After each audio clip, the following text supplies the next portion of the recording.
Hello and welcome to Stein's YouTube.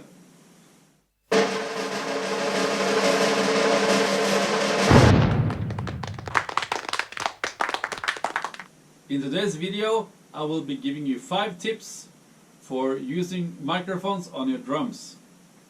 Now this is not a tutorial on how to get the best sound of the microphones. That's not a video. This is just small practical tips for you when you're working with microphones on the kit. That has nothing to do with sound or angle on the microphones or tuning or whatever. It's just small practical tips for making your life easier. I hope you'll enjoy the video.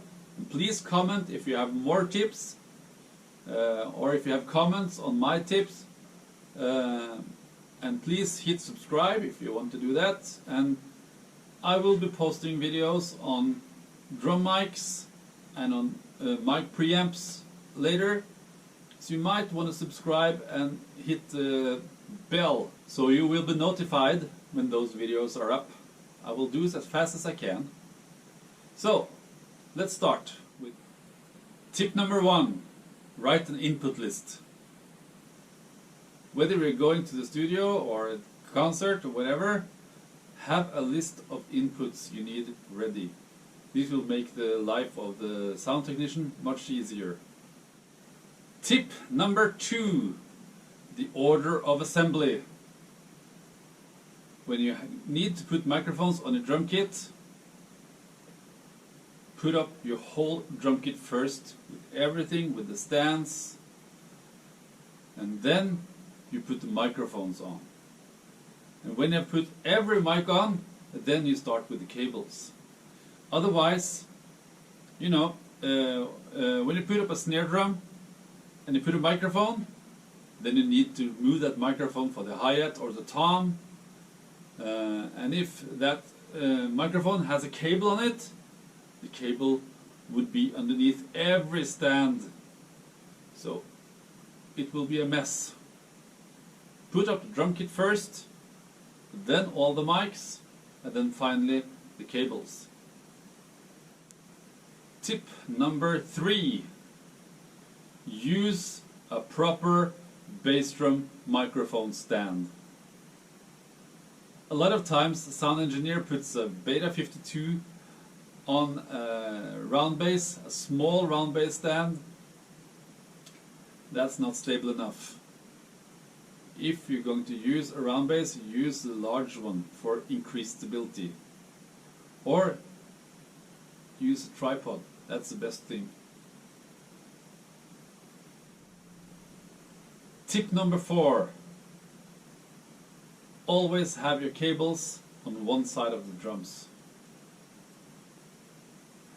When you're miking a pretty large kit like mine, I always let my cables run on the same side of the drums.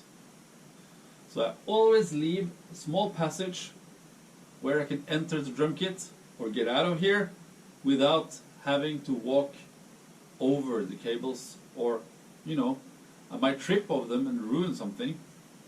So there's no cables going behind me, and on this side everything is going around the kit here to my audio interface.